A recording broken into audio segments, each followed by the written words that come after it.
Pratiksha Goswami. I am a PhD research scholar of Department of Sanskrit of Guwahati University under the supervision of Professor Sudeshna Bhattacharya ma'am.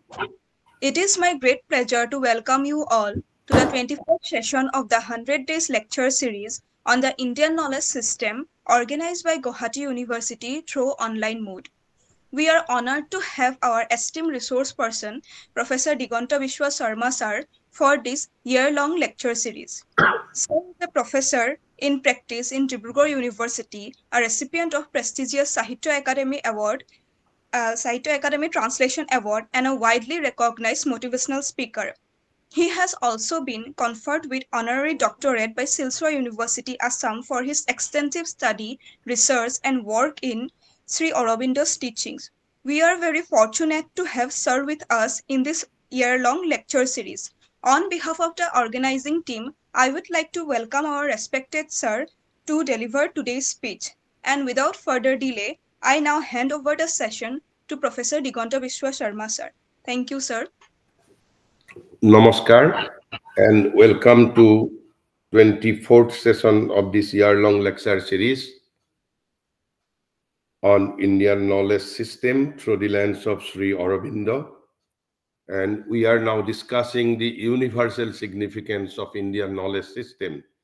And in that connection, yesterday we started discussion on India and the world. India and the world. And towards the end of our session, I quoted the mother. And who is the mother? The mother is the spiritual collaborator of Sri Aurobindo, whom we regard as the incarnation of the Supreme Divine Mother. She says, and I quote, India has become the symbolic representation of all the difficulties of modern mankind. আমি যেতিয়া ভাৰতবৰ্ষৰ সামৰ্থ্যৰ কথা কওঁ, Bharatvarsha becoming বিশ্বগুৰু কথা কওঁ, যিসকল আমাৰ মাজত স্কেপটিকেল আছে, সংশয়ী আছে, বিশেষকৈ আমাৰ শিক্ষিত শ্ৰেণীটোৰ মাজত যিসকল স্কেপটিকেল সংশয়ী আছে, তেওঁলোকৰ মনত এটা সন্দেহে দেখা দিয়ে। বৰ্তমান যিখন Surface India. My Surface India বুলি কিয় কলো? Because there are three Indias. There is not one India. আমি তিনিখন ভাৰতবৰ্ষৰ বিষয়ে কথা পাতিম। ইয়াৰে এখন ভাৰতবৰ্ষ পৃথিৱীৰ সকলো দেশৰ দৰে একে, যি ধৰণে পৃথিৱীৰ সকলো মানুহ বাহ্যিকভাৱে একেই। আন এখন ভাৰতবৰ্ষ আছে, যিখন ভাৰতবৰ্ষ হ'ল ইনাৰ ইণ্ডিয়া, এয়াৰ ইণ্ডিয়া, স্নিগ্ধ ভাৰতবৰ্ষ। আৰু সেই ভাৰতবৰ্ষখনত প্ৰৱেশ কৰিব লাগিলে ভাৰতৰ কাব্য, সাহিত্য, শিল্প, স্থাপত্য, সংস্কৃতিৰ মাজত প্ৰৱেশ কৰিব লাগিব।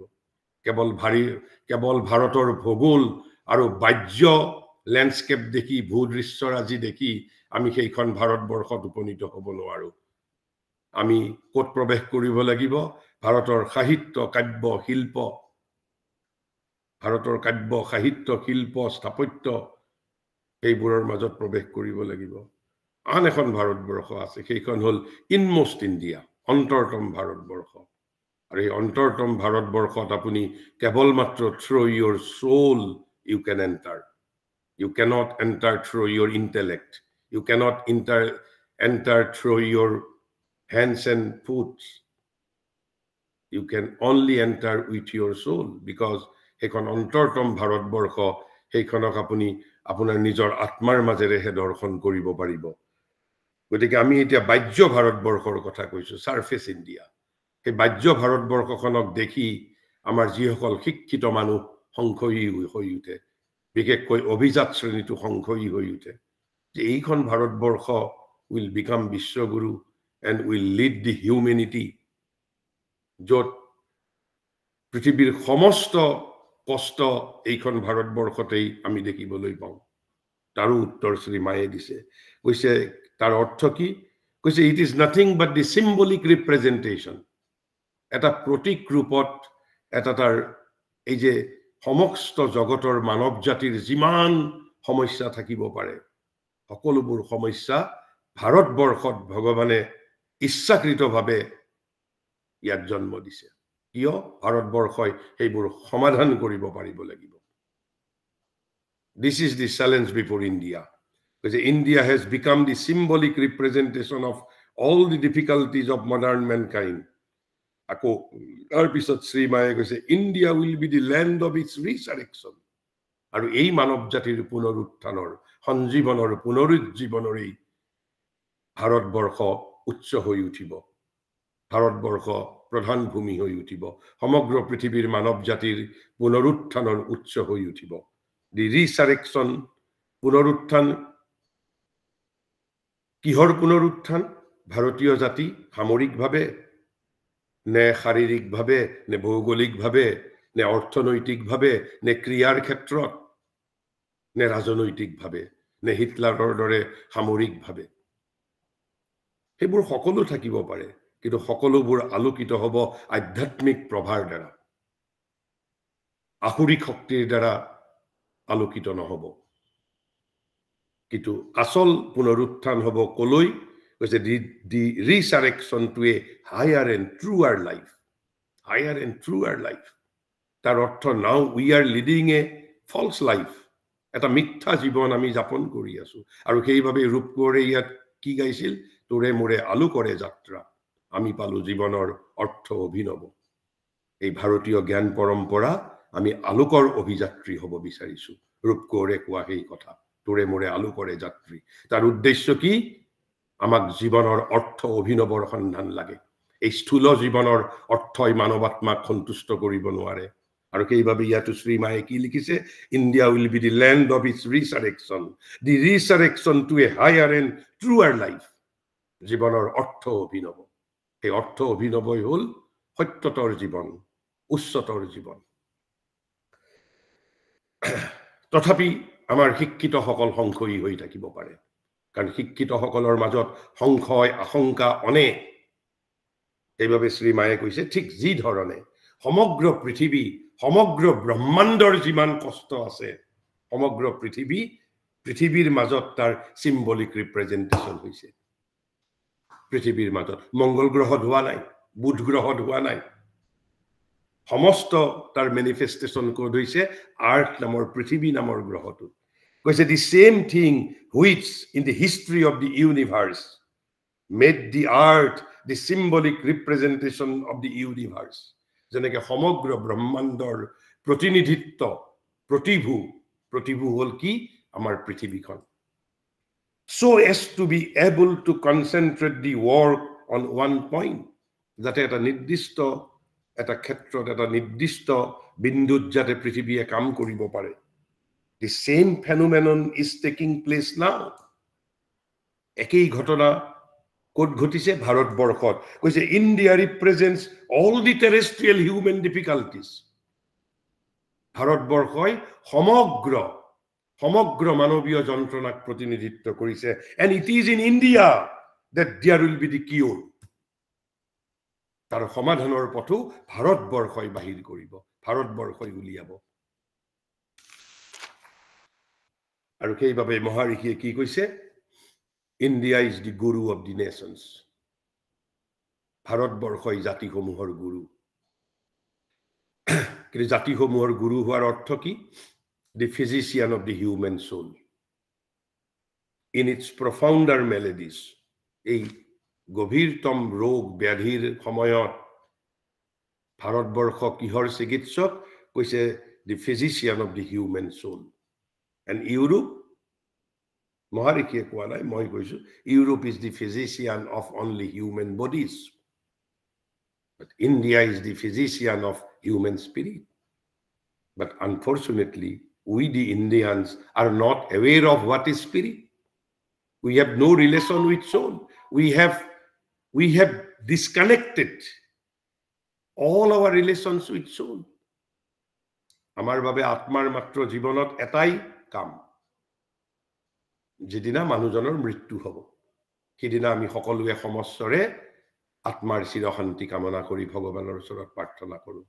কিয় প্ৰাৰ্থনা কৰিব লাগে আমি প্ৰাৰ্থনা নকৰিলে আত্মাই চিৰশান্তি নাপাব নেকি আমি জানো নাপাব বুলি উই আৰ শিওৰ আমি প্ৰাৰ্থনা নকৰিলে, শ্ৰাদ্ধ নকৰিলে, নাম প্ৰসংগ নকৰিলে আত্মাই যে চিৰশান্তি নাপাব, উই আৰ চিয়ৰ, কাৰণ আমি সমগ্ৰ জীৱনব্যাপী আত্মাক পিঞ্জৰাবদ্ধ কৰি ৰাখো, কাৰাৰুদ্ধ কৰি ৰাখো, আত্মাক বাহিৰত ওলাব নিদিওঁ, আত্মাক তালা মাৰি বন্ধ কৰি থৈ দিওঁ, আত্মাই নিজক বিকাশ কৰিবলৈ সুযোগ নাপায়, আত্মাই মন প্ৰাণ শৰীৰক আলোকিত কৰিবৰ সুযোগ নাপায়, আৰু সেইবাবেই আমাৰ সংশয়টো শুদ্ধ। আত্মাক এতিয়া তাৰ চিৰশান্তিৰ বাবে আমি যজ্ঞ কৰিব লাগিব। আমি এই যে আত্মাৰ চিৰশান্তিৰ বাবে তপস্যা কৰো, সাধনা কৰো, এয়া বিদেশ আত্মাৰ প্ৰতি শ্ৰদ্ধাজনিত কাৰণ নহয়। আমি বিদেশ আত্মাৰ প্ৰতি আমাৰ সংশয়, আমাৰ আশংকা, without our prayer, without our shraddha, without our naam prasanga, the very soul, a very soul will not get the eternal peace. Kintu Bharatborkhor destiny ki, we have to be the physician of human spirit. Sentimentalizing will not suffice. Je moi Bharatok bhal pao, Bharatok jano, Bharatok bhal pao, moi jatiyothabadi, jetialoke apuni atmak najanibo, তেতিয়ালৈকে ভাৰতবৰ্ষক আপুনি নাজানে। সমগ্ৰ ভাৰতবৰ্ষৰ জ্ঞান প্ৰণালীৰ কেন্দ্ৰীয় তত্ত্ব হ'ল সোল। উইদাউট সোল, সেইভাবে শ্ৰী মায়ে, মই পিছত কম, শ্ৰী মায়ে কৰবাত লিখিছে, India had the knowledge of the soul. India had past tense ব্যৱহাৰ কৰিছে, অৰ্থাৎ আধুনিক ভাৰতবৰ্ষৰ যিখন বাহ্য ভাৰতবৰ্ষ, যিখন শিক্ষিত Bharatvarsha, they had lost the soul. They are dictated by their মন প্ৰাণ and শৰীৰ। আৰু সেইভাবে ইয়াত আমি ভাৰতীয় জ্ঞান প্ৰণালী, we are trying to reimpose on educated Indians. কারণ India has to be the physician of the human soul in its profounder melodies. She is destined once more to new mold the life of the world. New mold. আমি নতুনকৈ সাজ দিব বিচাৰিছো পৃথিৱীৰ জীৱনক নতুনকৈ সাজ দিবৰ বাবে, এটা কাঠাম দিবৰ বাবে ভাৰত নিয়তি নিৰ্দিষ্ট। And restore the peace of the human spirit. Restore the peace of the human spirit. Tar ortho ki, at present human spirit is not peaceful because it is imprisoned. Imprisoned by whom? Imprisoned by educated Indians. আৰু সেইভাবে শ্ৰী অৰবিন্দ এইটো কেতিয়া কৈছিল? যেতিয়া আমি পৰাধীন আছিলো, when British were supreme, এই সময়ত কোৱা কথা। আৰু সেইভাবে শ্ৰী অৰবিন্দই কৈছে, but Swaraj is the necessary condition of our war. কৈছে, without Swaraj we cannot realize our soul. আমি ব্ৰিটিছৰ অধীন হৈ আমি আত্মাক লাভ কৰিব নোৱাৰিম। আমাক সেইভাবে স্বাধীনতা লাগে, because we want to be the physician of human soul. We want to be the guru of the nations, and that is why we need Swaraj. Swaraj is the necessary condition of her work, and before she can do the work, she must fulfill the condition. আৰু সেইভাবে সেই সময়ত শ্ৰী অৰবিন্দক কোৱা হৈছিল prophet of Indian nationalism, poet of patriotism, father of Indian nationalism বুলি কোৱা হৈছিল। ভাৰতীয় জাতীয়তাবাদক he articulated in all respects. আৰু সেইভাবে আমি কেৱল ভাৰত আৰু পৃথিৱীৰ বিষয়ে জানিলেই নহব, আমাৰ নিজৰ বাবে শ্ৰী মায়ে শ্ৰী অৰবিন্দৰ ভাৰত প্ৰেমৰ বিষয়ে কথা কৈছে। Shri Arvind always loved deeply his motherland. Deeply, not superficially, deeply, গভীৰভাৱে নিজৰ মাতৃভূমিক ভাল পাইছিল, গভীৰভাৱে, deeply. But he wished her to be great. কিন্তু শ্ৰী অৰবিন্দ এইটোৱেই বিচাৰিছিল যে ভাৰতবৰ্ষ মহান হৈ উঠক, ভাৰতবৰ্ষ মহান হৈ উঠক, ভাৰতবৰ্ষ নবল হৈ উঠক, পিয়ৰ হৈ উঠক, and worthy of our big mission in the world. We have a big mission to fulfill. We have a big mission to accomplish. And that is why there is no alternative but to be great, but to be noble. Sentimentalizing will not suffice. Mere collective egoism, communal egoism will not suffice. Communal egoism is not patriotism. Patriotism is something altogether radically different thing.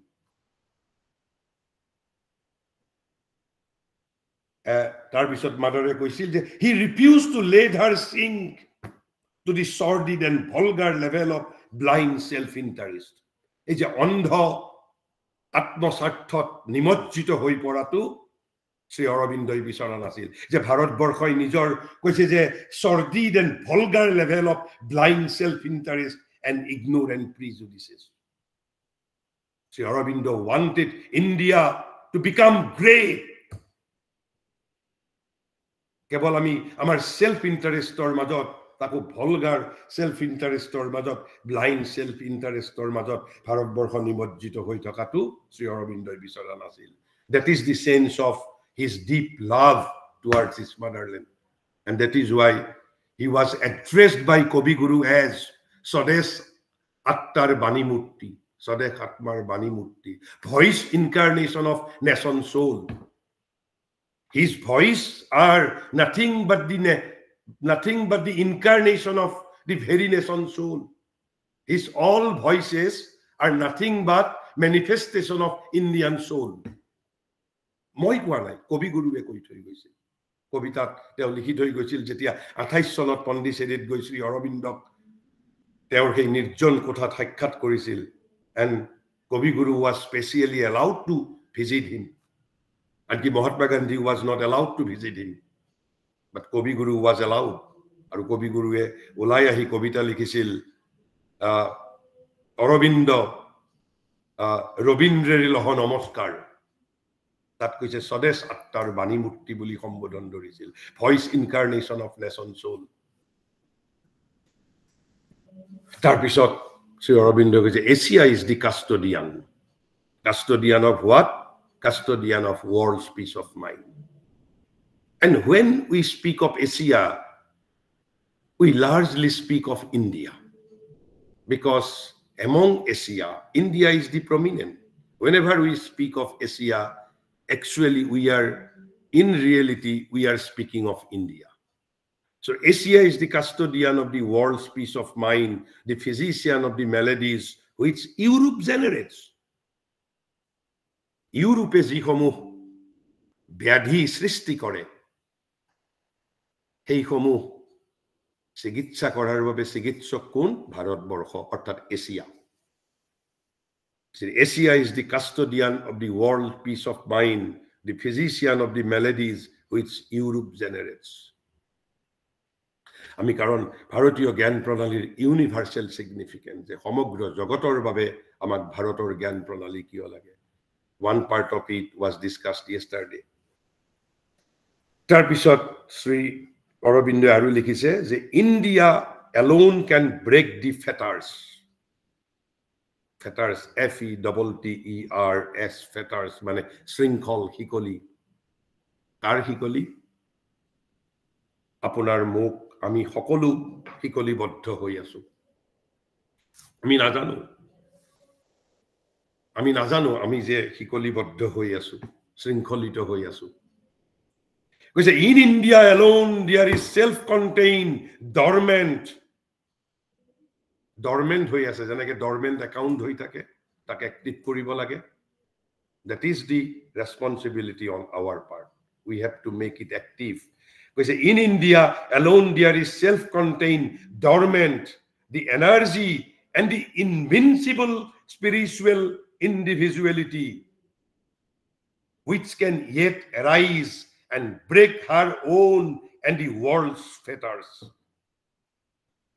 Invincible, অজেয় আধ্যাত্মিক ব্যক্তিত্ব ভাৰতবৰ্ষৰ মাজত এতিয়াও আছে, শক্তি, আৰু সেয়া বৰ্তমান ডৰমেণ্ট হৈ থাকিব পাৰে, সুপ্ত হৈ থাকিব পাৰে, but self contained, which can yet arise, ই উদিত হ'ব পাৰে, and break her own fetters as well as the fetters of the world.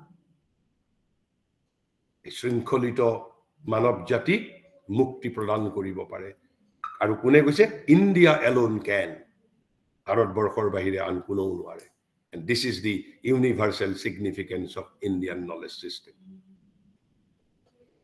আকৌ কৈছে তেওঁ বেলেগ এটা জায়গা কৈছে India alone can build the future of mankind ভাৰতবৰ্ষৰ বাহিৰে আন কোনেও মানৱ জাতিৰ ভৱিষ্যত নিৰ্মাণ কৰিব নোৱাৰে মানৱ জাতিৰ ভৱিষ্যত নিৰ্মাণৰ দায়িত্ব কেৱল ভাৰতবৰ্ষৰ লগত আছে গতিকে we can't remain narrow we have to be great no alternative we cannot confine ourselves with our own vulgar level of self interest Sri Maya কৈছে the future of India is very clear তো সেই future আপোনাৰ মোৰ অধৈৰ্যৰ দ্বাৰা নিৰ্ণয়িত নহয় আমিতো 80 বছৰ 90 বছৰৰ বাবে পৃথিৱীত আহিছো অনন্ত কালৰ তুলনা কৰিব লাগিব অনন্ত কালৰ তুলনাত 500 বছৰো এটা মুহূৰ্ত মাত্ৰ যেনেকৈ এটা পৰুৱাৰ বাবে এটা দিন এটা যুগৰ সমান আৰু আমাৰ বাবে এটা দিন এটা মুহূৰ্ত কালৰ ধাৰণা আপেক্ষিক ধাৰণা কালৰ ধাৰণা এটা নিৰংকুশ ধাৰণা নহয় it is not an absolute idea it is relative আৰু সেইভাবে যেতিয়া the future of India is very clear বুলি কোৱা হৈছে যিসকল আমি বিশ্বাসী আমি বিশ্বাস কৰো আমাৰ মনত ই অনুপ্ৰেৰণা আমাৰ মাজত উদ্যম সৃষ্টি কৰে সংশয়ীসকলক হয়তো সংশয়ীসকলৰ মনত সংশয় সৃষ্টি কৰিব পাৰে which India is the guru of the world the future structure of the world depends on India future structure of the world depends on India Sri Maya koi goise Sri Ma kintu je moi koi asu teor manobi janmo kintu bharatborshot howa nasil teor janmo Farachi dekhot hoisil Sri Maya ko goise India can bring the truth it is India that can bring the truth in the world bharatborshor bahire kuneu পৃথিৱীত সত্য অৱতৰণ কৰিব নোৱাৰে আৰু সেইভাবে শ্ৰী মায়ে কৈছে India must be saved ভাৰতবৰ্ষক ৰক্ষা কৰিবই লাগিব and that is why we are refocusing on Indian knowledge system without her knowledge India cannot save herself India must be saved for the good of the world সমগ্ৰ পৃথিৱীৰ বাবে ভাৰতবৰ্ষক ৰক্ষা কৰিব লাগিব Since India alone can lead the world to peace and a new world order.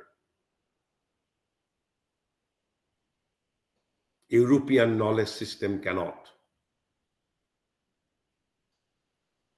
তাৰ পিছত এইবাৰ বিবেকানন্দৰ এটা আমি উদ্ধৃতি লৈ গৈছো বিবেকানন্দই কৈছে ঠিক আছে যদি কোৱা হয় ভাৰতবৰ্ষৰ যদি মৃত্যু হয় what will happen to the world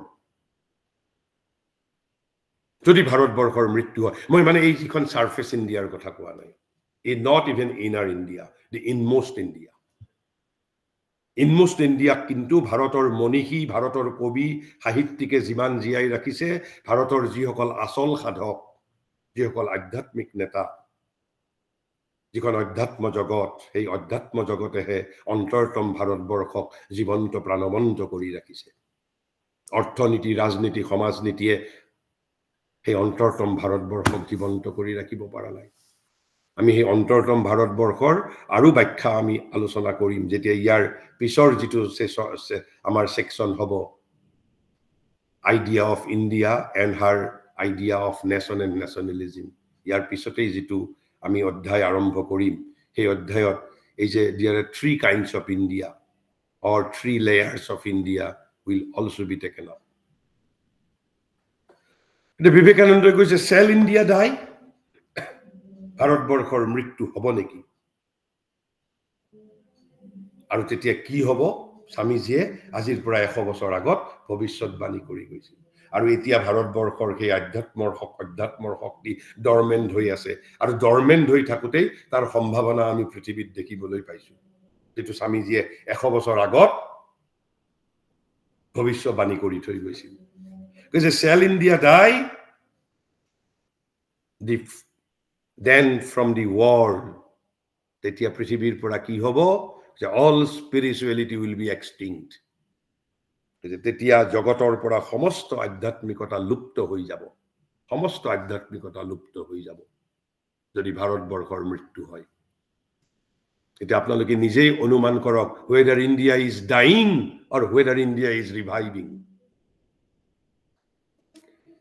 কৈছে তেতিয়া then from the world all moral perfection will be extinct then from the world all moral perfection will be extinct কৈছে চৰিত্ৰৰ সমগ্ৰ মহান আদৰ্শৰাজি বিলুপ্ত হৈ যাব আজি চৰিত্ৰৰ মহান আদৰ্শৰাজি পৃথিৱীত প্ৰতিষ্ঠিত হৈছে নে বিলুপ্ত হৈছে perhaps I need not to explain you can better understand what is happening whether India is dying or India is reviving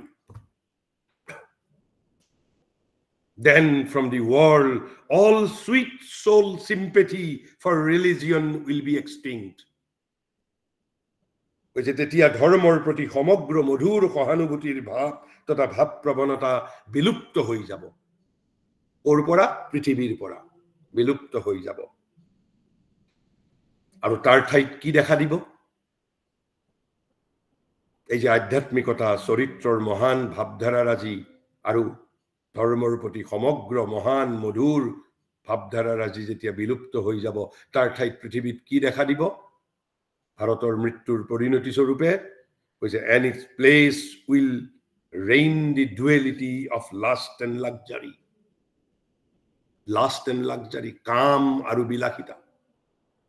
কাম আৰু বিলাসিতাই পৃথিৱীত ৰাজত্ব কৰিব কাম আৰু বিলাসিতাই পৃথিৱীত ৰাজত্ব কৰিছে নে কৰা নাই perhaps I need not to explain you can better understand we all claim ourselves to be Indians proud Indian independent Indian and luxury as the male and female deities তেতিয়া আৰু পৃথিৱীত কৃষ্ণ আৰু ৰাধা বুলি কোনো দেৱ দেৱী নাথাকে কি থাকিব কাম আৰু বিলাসিতা কৈছে as the male and female deities পৃথিৱীত আৰু সেই পুৰোহিত কোন হ'ব তেতিয়া পূজাৰেই হওক মন্দিৰতেই হওক নামঘৰতেই হওক পুৰোহিত কোন হ'ব কৈছে with money as its priest পইচা হ'ব পুৰোহিত ধন হ'ব পুৰোহিত কাম আৰু বিলাসিতা উপাস্য দেৱ দেৱী ধন হ'ব কি বিলাসিতা আৰু বলি কি হ'ব এতিয়া যি ধৰণে বলি হৈছে তেতিয়াও বলি হ'ব তেতিয়া কাক বলি দিম আমি তাৰ আগত উৎসৱবোৰ কি হ'ব উৎসৱবোৰ তেতিয়া কি হ'ব কৈছে fraud force and competition কৈছে অৰ্থ হ'ব সেই পূজাৰ পুৰোহিত প্ৰতাৰণা প্ৰাসৱিক বল প্ৰয়োগ আৰু প্ৰতিদ্বন্দিতা এই তিনিটা হ'ব আমাৰ পূজাৰ পদ্ধতি worship there will be no নাম প্ৰসংগ there will be no যজ্ঞ প্ৰতাৰণা প্ৰাসৱিক বল প্ৰয়োগ আৰু প্ৰতিদ্বন্দিতা আৰু সেই পূজাত আমি কাক বলি দিম কৈছে মানৱাত্মাক মানুহৰ আত্মাক বলি দিম আমি মানুহৰ আত্মাক বলি দিছো নে দিয়া নাই you can better understand আমি সেইভাবে মানুহৰ মৃত্যুত আমি আত্মাৰ সদ্গতি প্ৰাৰ্থনা কৰো we pray for the eternal peace of the departed soul এইভাবে স্বামীজীয়ে কৈছে এনে অৱস্থা কেতিয়াও হ'ব নোৱাৰে India may remain dormant but India cannot permanently die not because of politics not because of economics not because of our socialism but because of the যিসকলে আধ্যাত্মৰ সাধক আমাৰ ৰাজনীতিৰ পৰা দূৰত অৰ্থনীতিৰ পৰা দূৰত এই সামাজিক দ্বন্দ্ব খৰিয়ালৰ পৰা দূৰত ভাৰতক পূজা কৰি আছে ভাৰত মাৰ সৈতে সংযুক্ত হৈ তেওঁলোকৰ বাবেহে India will never die. We may be thrown away. আমি অপদার্থ যিসকল সন্তান আছো, we may be thrown away. আৰু সেইভাবে কৈছে ভাৰতৰ মৃত্যু হ'ব নেকি? তেনেহলে জগতৰ পৰা সমস্ত আধ্যাত্মিকতা লুপ্ত হৈ যাব, চৰিত্ৰৰ সমগ্ৰ মহান আদৰ্শৰাজি বিলুপ্ত হৈ যাব, ধৰ্মৰ প্ৰতি সমগ্ৰ মধুৰ সহানুভূতিৰ ভাৱ তথা ভাৱ প্ৰৱণতা বিলুপ্ত হৈ যাব। তাৰ ঠাইত দেৱ দেৱী ৰূপে কাম আৰু বিলাসিতাই যুটীয়াভাৱে ৰাজত্ব কৰিব। অৰ্থ হ'ব সেই পূজাৰ পুৰোহিত, প্ৰতাৰণা, প্ৰাসৱিক বল প্ৰয়োগ আৰু প্ৰতিদ্বন্দ্বিতা সেই পূজাৰ পদ্ধতি, আৰু মানৱাত্মা হ'ব সেই পূজাৰ বলি।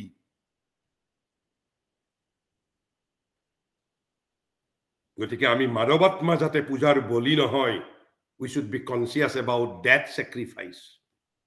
বাকি যিবোৰ sacrifice যদি আত্মা জীয়াই থাকে, তেনেহলে আন সকলোবোৰ automatically will eradicate. We have to save our soul.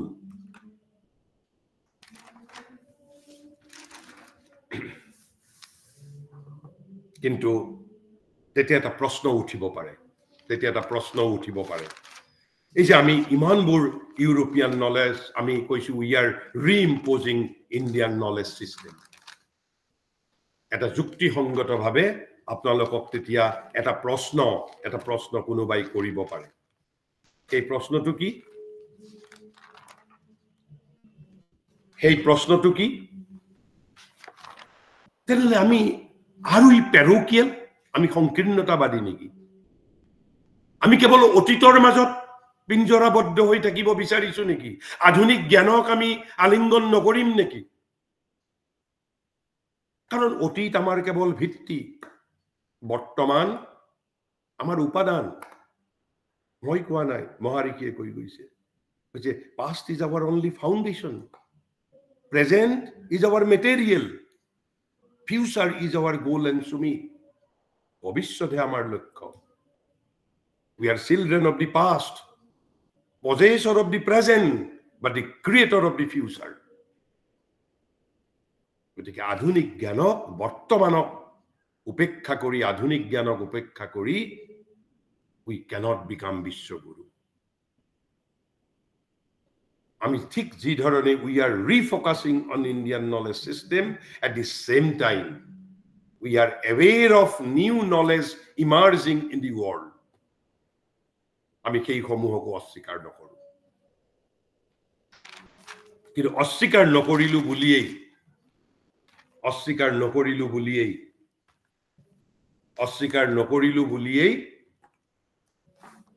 আমি will we imitate wholesale, একেবাৰে পাইকাৰী হাৰত আমি সকলো আমদানি কৰিম নেকি আধুনিক জ্ঞান? no, not at all. Then আমাক এটা measurer strategy লাগিব। We need a measurer strategy, because the foundational knowledge must be Indian knowledge. তার অর্থ এইটো নহয় we will reject West, we will become parochial, we will become chauvinist. No, we are aware of the significance of new knowledges emerging in the world. আৰু সেইভাবে ৰামস্বৰূপে শ্ৰী অৰবিন্দৰ টেকনলজিটো ব্যাখ্যা কৰিছে প্ৰথমতে শ্ৰী অৰবিন্দই। আৰু এই বিষয়ে যদি আপোনালোকে বিতংভাৱে জানিবলৈ বিচাৰে, শ্ৰী অৰবিন্দৰ ফাউণ্ডেশ্যনছ অফ ইণ্ডিয়ান কালচাৰ কিতাপখনত there is a chapter, external culture and Indian culture and external influence. আমি কেনেকে কোনটো বস্তু লম, কোনটো নলম, কোনটো আধুনিক জ্ঞান আমি লওঁতে what technology we will adopt. You say at any cost আমি কেতিয়াও আমাৰ ইণ্ডিয়াৰ যেটো eternal soul we will not throw away.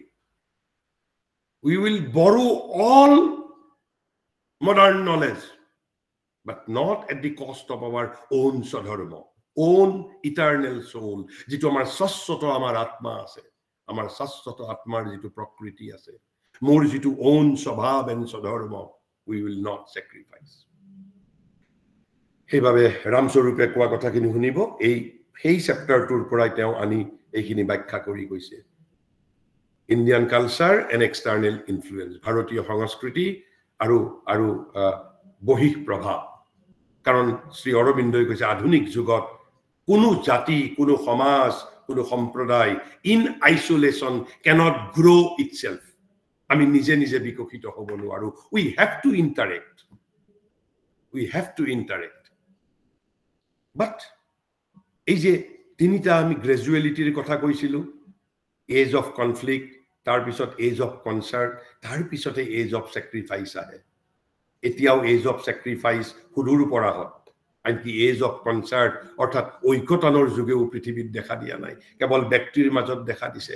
জাতিসমূহৰ মাজত এতিয়াও কনফ্লিক্ট ইজ অন, কেৱল মাত্ৰ স্থূল সংঘৰ্ষই সাংস্কৃতিক সংঘৰ্ষৰ ৰূপ লৈছে। আৰু সেইভাৱে আমি আমাৰ সংস্কৃতিক আমি ৰক্ষা কৰিব লাগিব। আৰু ৰক্ষা কৰোঁতে শ্ৰী অৰবিন্দই তাত এটা টেকনলজি দিছে, আমি সেইটো পৰৱৰ্তী সময়ত আলোচনা কৰিম। কৈছে aggressive defence policy. Aggressive defence, এই এগ্ৰেছিভ ডিফেন্স আমি ইতিমধ্যে আগত এদিন আলোচনা কৰিছো। অৰ্থাৎ আমি এগ্ৰেছিভ ডিফেন্স হল new creation with old swadharma. Old form will not suffice. Old form cannot rescue us. But the old soul we will keep. We will keep our essential soul, but not the form. নতুন যুগৰ বাবে নতুন ৰূপ লাগিব, নতুন কলা কৌশল লাগিব আমাক, but soul will remain same. সেইটোক তেওঁ কৈছে এগ্ৰেছিভ ডিফেন্স পলিচি। আৰু পৃথিৱীৰ আন দেশৰ পৰা আধুনিক জ্ঞান আমি আনোতে আমি কেনেকৈ আনিম? কৈছে in this concept there was no parochialism, কোনো সংকীৰ্ণতাৰ প্ৰশ্ন নাই। কৈছে and there was no rejection of any truth the West had to offer. যদি পশ্চিমে কিবা সত্য আগবঢ়াবলগীয়া আছে, উইল নট ৰিজেক্ট, কাৰণ true spirituality does not reject any truth. এয়া ভাৰতবৰ্ষতে হওক, পৃথিৱীৰ আন দেশতেই হওক, অতীতৰে হওক বা বৰ্তমানৰে হওক, true spirituality does not reject. কৈছে in fact the West could not be wished away. যদি আমি অতীতক যদি আমি ৰিজেক্ট কৰিব নোৱাৰো বৰ্তমানৰ স্বাৰ্থত, ঠিক সেই ধৰণে সমগ্ৰ পৃথিৱী এটা অখণ্ড সত্তা। পাশ্চাত্যক বৰ্জন কৰি প্ৰাচ্য কেনট ৰিচাৰেক্ট হাৰসেল্ফ। দুটাৰ মাজত সন্মিলন লাগিব, কিন্তু সন্মিলন লাগুতেও we have to live as a nation because Swaraj is our necessary condition. Which what they opposed was mechanical imitation. What they means? আমাৰ যিসকল সেই সময়ৰ আমাৰ ৰাষ্ট্ৰদ্ৰষ্টা আছিল, বিবেকানন্দৰ কথা কৈছে, দয়ানন্দৰ কথা কৈছে, শ্ৰী অৰবিন্দৰ কথা কৈছে, তাৰ আগত আছিল ৰামকৃষ্ণ পৰমহংস। কৈছে what they opposed was mechanical imitation. In the place of this imitation, Aurobindo taught, Sri Aurobindo আমাক কি শিকাইছে? What he called assimilative appropriation. Assimilative appropriation. We will appropriate only that much which can be assimilated in the light of our own sadharma. We will borrow. We are not conservative. We will embrace all modern knowledge, but which can be assimilated, we will appropriate. Sri Aurobindo কৈছে সংস্কৃত ভাষাত যেটো আত্মসাৎ কৰা ন, যেটোক আমি আত্মসাৎ কৰিব পাৰিম। আত্মসাৎ কৰাৰ অৰ্থ যেটো মোৰ সত্তাৰ লগত মিলি যাব, অৰ্থাৎ যাক আৰু মই বাহিৰা জ্ঞান বুলি ক'বই নোৱাৰো। This is the technology he gave to us. Assimilative appropriation. তার অর্থ কি? We borrow whatever is necessary, but what we can assimilate and transform in the light of our own sadharma. If we cannot transform, if we cannot assimilate in the light of our own sadharma, we will not borrow. Even the supreme knowledge, we will not borrow, because that is not meant for us, that is meant for them. আৰু কৈছে এটো কিয়? কৈছে this keeps out bastardization of the culture. এই পদ্ধতি যদি আমি গ্ৰহণ কৰো, কৈছে সংস্কৃতিৰ তেতিয়া জাৰজ হোৱাৰ পৰা ৰক্ষা পৰিব। ঠিক যি ধৰণে আপোনাৰ এ পজিটিভ বা মোৰ এ পজিটিভ ব্লাডৰ গ্ৰুপ মোক ব্লাডৰ প্ৰয়োজন হৈছে অকল মই এ পজিটিভ ব্লাড পৃথিৱীৰ বেষ্ট স্বাস্থ্যৱান মানুহজনৰ আটাইতকৈ বেষ্ট কোৱালিটিৰ এ পজিটিভ ব্লাডটো মোৰ বাবে উপযুক্ত নহবও পাৰে ডাক্তৰে পৰীক্ষা কৰিব মোৰ লগত কম্পিটিবল হয় নে নহয় ঠিক সেই ধৰণে best of the best modern knowledge we will verify it we will try to assimilate it we will try to transform it in the light of our own Swadharma. Let it be made clear that this view is not syncretic.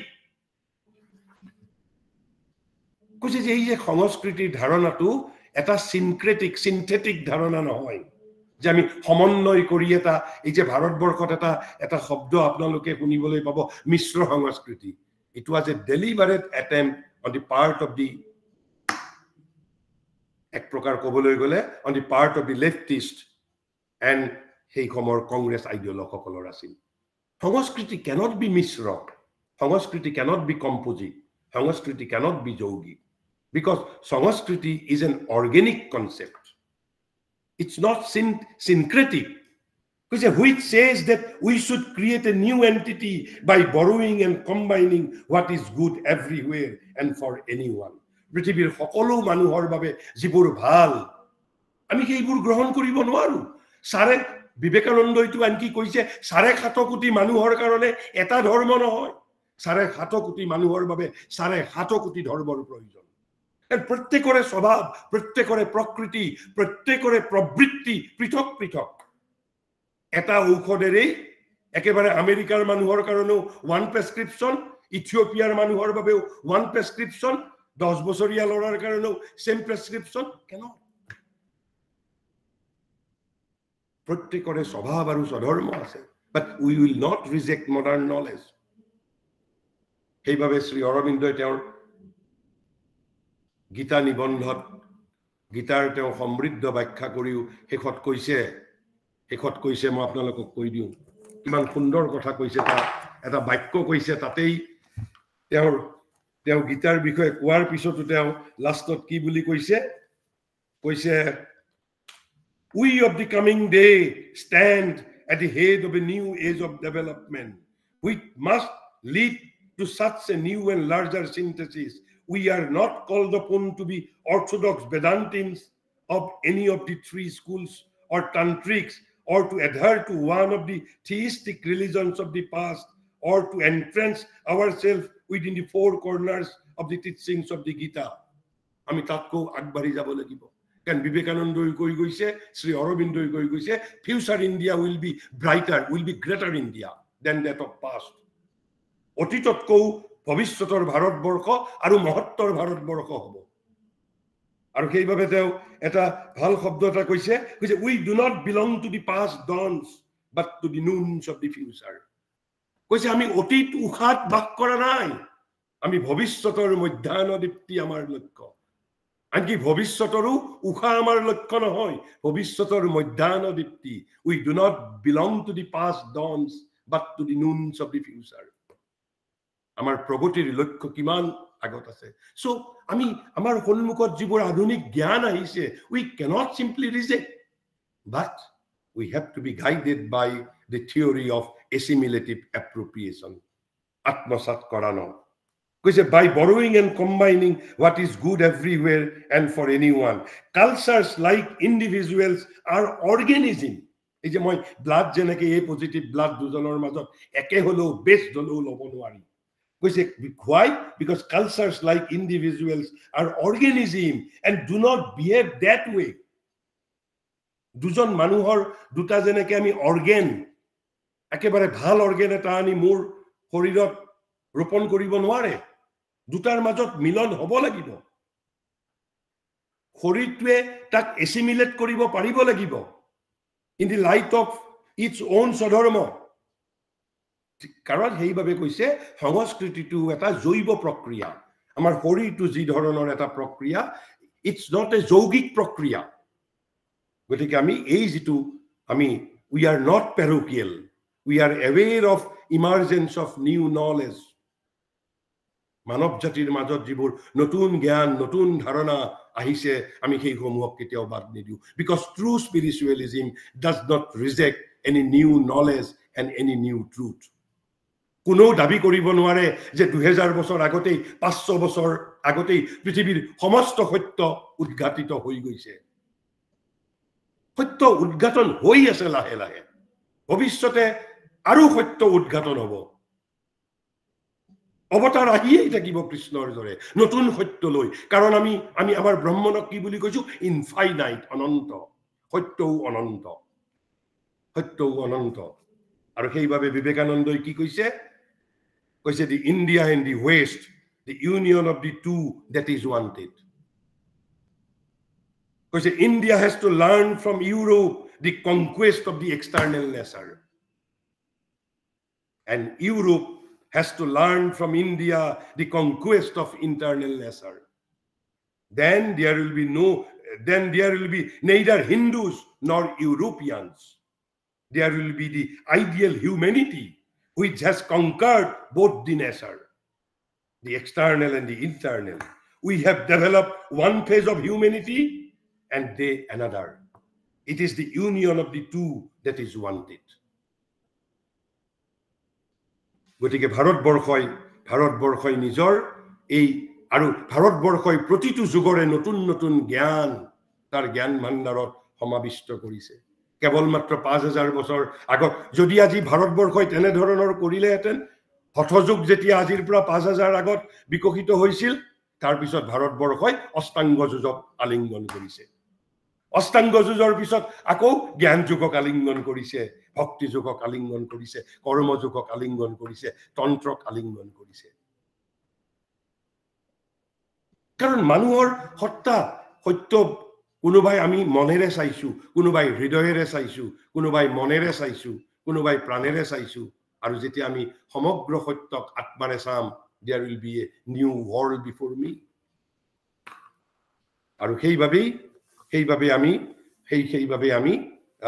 এই যে আমি ভাৰতীয় জ্ঞান প্ৰণালীৰ ইউনিভাৰ্সেল significance যে আমি সঁচাই ভাৰতবৰ্ষৰ মাজত সম্ভাৱনা আছে নে নাই মই আমাৰ সংখ্যই শিক্ষিত ভাৰতীয়সকলৰ ওচৰত এই কথাখিনি উপস্থাপন কৰিছো তাৰ পিছৰ যেটো সেগমেন্ট এই ইউনিভাৰ্সেল সিগনিফিকেন্স আৰু কন্টেম্পোৰাৰী ৰেলেভেন্সৰ how India will march forward that has to be decided now India মূল কি শক্তিৰে ভাৰত আগবাঢ়ি যাব লাগিব আমি আগে আলোচনা কৰিছিলো কি ইণ্ডিয়াৰ তিনিটাই মাত্ৰ শক্তি ওপৰত স্পিৰিচুৱেলিটি তলত ভাইটেলিটি প্ৰাণ শক্তি ক্ৰিয়েটিভনেস আৰু মাজত মেডিয়েটিং বিটুইন টু ইন্টেলেকচুৱেলিটি আৰু কি ধৰণৰ ইন্টেলেকচুৱেলিটি কি ধৰণৰ স্পিৰিচুৱেলিটি কি ধৰণৰ প্ৰাণ শক্তি ইতিমধ্যে আমি প্ৰথমতেই ব্যাখ্যা কৰিছো প্ৰথম দিনা আমি প্ৰথম সময়তেই এই তিনিটা কৈছে the soul of India is composed of these three powers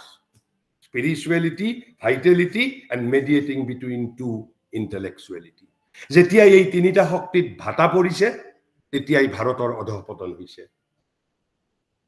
যেতিয়া এই তিনিটা শক্তিত জোৱাৰে দেখা দিছে তেতিয়াই ভাৰত উদ্দীপ্ত হৈছে ভাৰত আলোকিত হৈছে ভাৰত শক্তিবন্ত হৈছে আৰু এতিয়াও যিসকলে ভাৰতৰ নৱজন্ম বিচাৰিছে ভাৰতৰ পুনৰজাগৰণ বিচাৰিছে আমি তিনিটা শক্তিৰ মাজত জোৱাৰ আনিবলৈ যত্ন কৰিব লাগিব আমাৰ সৃজনী শক্তি আমাৰ অধ্যাত্ম শক্তি আৰু আমাৰ বুদ্ধি সমৰ্থ বিচাৰ বুদ্ধি এই তিনিটা শক্তি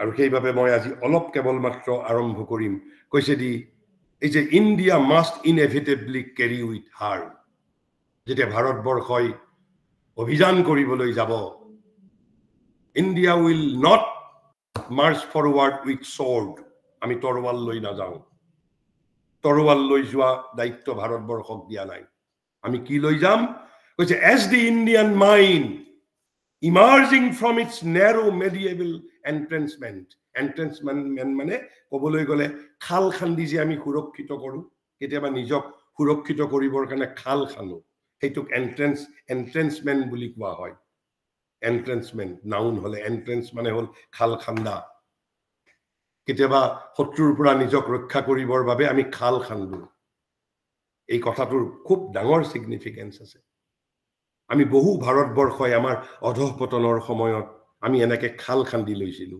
নিজক ৰক্ষা কৰিবৰ বাবে কাৰণ তেতিয়া আমাৰ অধঃপতনৰ সময় সেইবোৰ আমাৰ টেম্পোৰাৰী মেকানিজম আছিল খাল খান্দি লৈছিলো আৰু কৈছে এই যে 19 শতিকা 20 শতিকাৰ নৱজাগৰণৰ কথা কৈছে ভাৰতবৰ্ষৰ কৈছে এজ দি ইণ্ডিয়ান মাইণ্ড কি কৈছে as the Indian mind emerging from medieval emerging from its narrow medieval entrenchment এই যিবোৰ খাৱৈ বান্ধি থৈছিলো আমি চাৰিওফালে অৰ্থাৎ আচাৰ নিয়ম কানুন যিবোৰক লৈ আমাৰ শিক্ষিত মানুহও ইটো পন্থৰ লগত সিটো পন্থই দ্বন্দ্বত লিপ্ত হয় এইবোৰ আমাৰ অধঃপতনৰ সময়ত আমি আমি আমি আমি দিশহৰা হৈ গৈছিলো কিয় হৈছিলো অধঃপতন কিয় আমাৰ অধঃপতন হৈছিল মূলত এই তিনিটা শক্তিত ভাটা পৰিছিল আধ্যাত্মিকতা আমাৰ প্ৰাণ শক্তি অৰ্থাৎ আমাৰ সৃজনী শক্তি আৰু আমাৰ সমৰ্থ বিচাৰ বুদ্ধি after 3000 years of অক্লান্ত সৃষ্টি কৰ্ম 3000 বছৰৰ অবিৰাম সৃষ্টি কৰ্মৰ পিছত স্বাভাৱিকতে অৱসাদ দেখা দিছিল তথাপি তাৰ নিৰ্দিষ্ট কাৰণ আছিল এই কাৰণবোৰ আমি যেতিয়া ভাৰতৰ নৱজন্মৰ বিষয়ে আলোচনা কৰিম তেতিয়া বিশদভাৱে আলোচনা কৰিম কিন্তু মই ইতিমধ্যেও আগৰ আলোচনাত সংক্ষিপ্তভাৱে উল্লেখ কৰিছো কৈছে as the Indian mind emerging from its narrow medieval and entrenchments advances westward আমি পশ্চিমৰ ফালে আগবাঢ়ি গৈছো তাৰ প্ৰমাণ কি 11 সেপ্টেম্বৰ 1893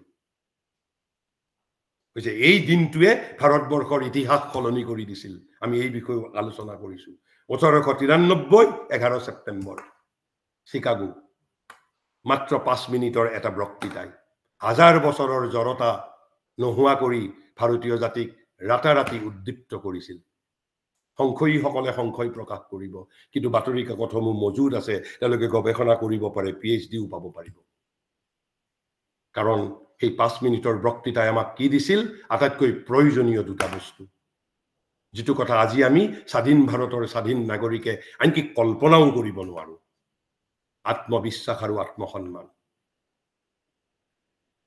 চিকাগোৰ বক্তৃতাই ৰাতাৰাতি ভাৰতীয় জাতিক উদ্দীপ্ত কৰিছিল আৰু সেইভাবে চক্ৰৱৰ্তী ৰাজাগোপালচাৰীয়ে কৈছে Vivekananda is the father of Indian nationalism কৈছে উইদাউট বিবেকানন্দ আমি আমাৰ ধৰ্মকো হেৰুৱালো হেতেন আমি স্বাধীনতাও নাপালো হেতেন এই বিষয়েও মই আলোচনা কৰিছো আগতে কৈছে এডভান্সেস ওয়েস্টওয়াৰ্ড টুৱাৰ্ডছ ইনএভিটেবল কনকুৱেষ্ট বুলি কৈছে আজি নহব পাৰে 500 বছৰ লাগিব টুৱাৰ্ডছ ইনএভিটেবল কনকুৱেষ্ট শ্ৰী অৰবিন্দ এইবোৰ যেতিয়া ভাৰত পৰাধীন আছিল তেতিয়া কৈছিল যেতিয়া ব্ৰিটিছ ওয়েৰ সুপ্ৰিম কৈছে advances westward towards inevitable conquest it must inevitably carry with it আমি নিজৰ লগত কি লৈ যাব লাগিব not sword not digitization not science ভাৰতবৰ্ষৰ শক্তি স্বভাৱ আৰু স্বভাৱ কৈছে it must inevitably carry with it yoga and vedanta for its banners whenever it goes by yoga I am not meaning asana and pranayam alone you can be yogi even without doing pranayama and asana. Asana and pranayama are not unavoidable. Asana and pranayama are two methods of 1,000 methods. And also yoga is not therapeutic science. Yoga is not a discipline to keep your health in a good condition. Yoga ki? Ami pisot alochona korim. Which is yoga is India's remedy for all.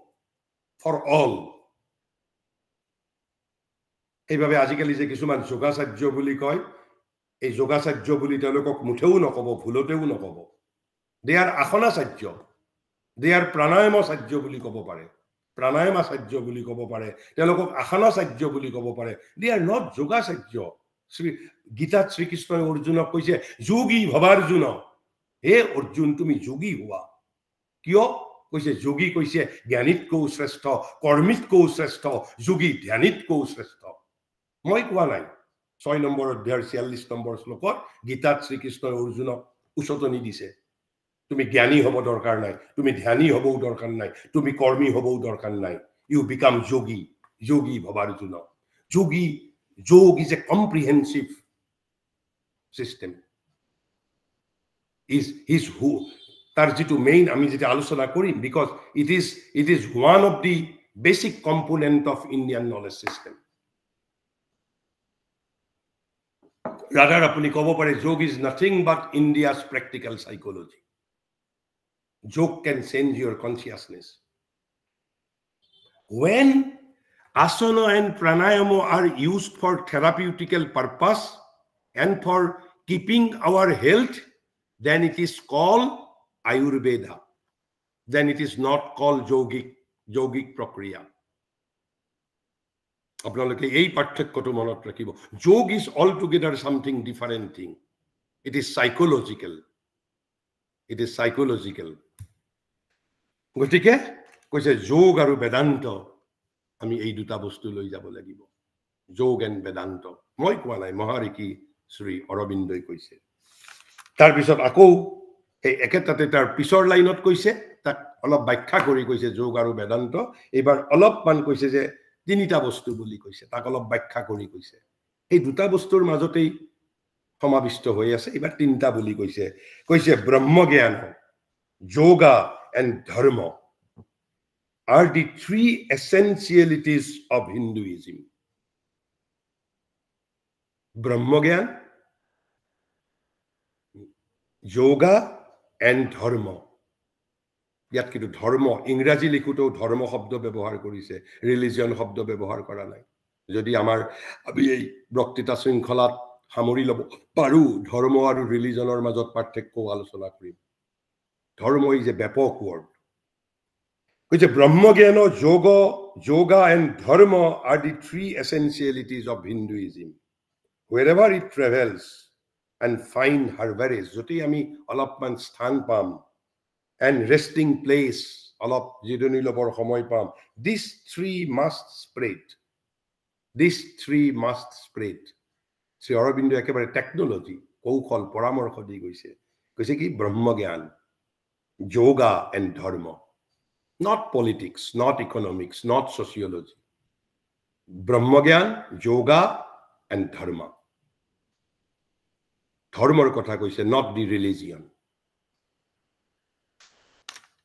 কৈছে all else may help or hinder এই তিনিটাৰ বাহিৰে বাকি ভাৰতৰ যিবোৰ বস্তু আছে সেইবোৰে কেতিয়াবা আমাক সহায় কৰিব কেতিয়াবা বৰং বাধা দিব বহু ক্ষেত্ৰ গতিকে প্ৰথমতে কলে যোগা এণ্ড বেদান্ত তাৰ পিছত আকৌ তাক অলপ ব্যাখ্যা কৰি কৈছে ইয়াত যেনিবা ব্ৰহ্মজ্ঞান যোগা এণ্ড ধৰ্ম বুলি কৈছে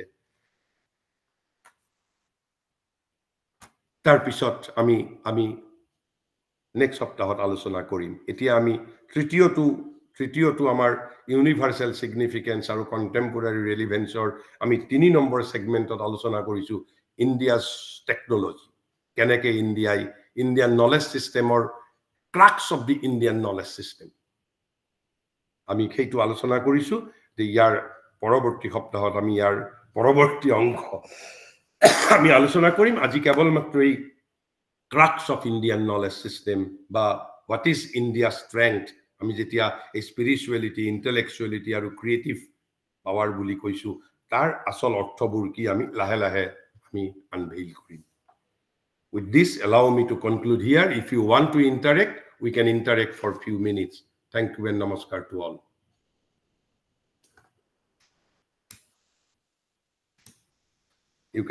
we can interact for few minutes now microphone and video have been activated now so you can interact the only one word can be said that is the gratitude the attempt and your effort which is completely pure and divine I can't express any divine word in exchange of it, because your wholehearted devotion has evolved, and how nicely you inculcate the Indian religions and different mythology. Thank you, sir. Thank you. But on my part, I always express my infinite gratitude to Sri Aurobindo and the Mother, because without their grace, without their blessing, I am simply nobody. I am simply nobody. Anybody else? Sir, Sutikshan Misra, this side. Yes. And Yes. as Mr. Adinath has already said, so I don't want to repeat the word, but Yes. sincere gratitude, and we are blessed that you are there. Thank The you. only concern, after having the earlier IIT Guwahati program and after that this one, I feel that India really need a lot of changes in the Indian education ecosystem, because Yes, yes, I want to tell today I am the country head for one of the renowned company in India. yes. But I think whatever I'm studying, whether my humble approach or I am getting angry with the teams and doing all this in my practical life, I think this education system has given me something different than what I am today. Yes, yes. And I curse to whatever education system I have been gone through, and you cannot do anything in this I think. But sir, whatever you are doing, and it is a drop of a ocean, but I think the way you have started the last 1.5 2 years, I am continuously in touch with you, earlier with Uday Dikshit sir, and then this one. Yes, yes. I think we have not on your effort, but we'll say that we are really blessed to see you, and I think that will become a history over a period of time what you have started. Thank you. And I think sir, Indian education system has to start and take it to the next level, what you are doing, sir. And well, last but not the least, I want to say that even if you like say 15,000 people reports into me, and if you feel ever I want to be part of it in the terms of professor of practice or maybe a assistant to the program or anything, we want to be part of you and take this very small portion of us, because we cannot do anything Yes. what you are teaching, I- because our understanding is zero in front of you. But we want to take it to the next level. We don't want any money, any remuneration. We just want to take it to the next level. And last 2 years I have devoted myself, and thank you so much Thank you. for this on a Thank you. continuous basis, sir. Thank you so much. Thank you. Thank you. And Indian pedagogy and India's insight to education will be taken up comprehensively. I will take it up comprehensively. Then you will Absolutely. be We need amazed. it. Then you Our will be next amazed. generation needs it, sir. Our next Yes. generation needs it, sir. Yes, yes, yes. Thank Anybody you so else? much, sir. Anybody else willing to interact?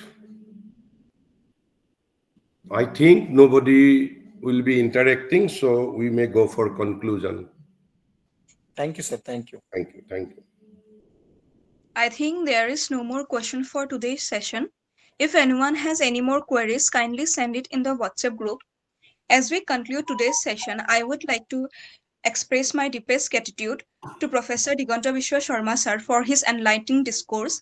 We are grateful for the knowledge he has imparted today, and we look forward to many more sessions as we have ahead. Thank you, sir, and thank you to the participant for your active engagement. We have to see you all in the upcoming sessions for the journey of exploration and learning. Dhanyavadaha, Namo Namaha.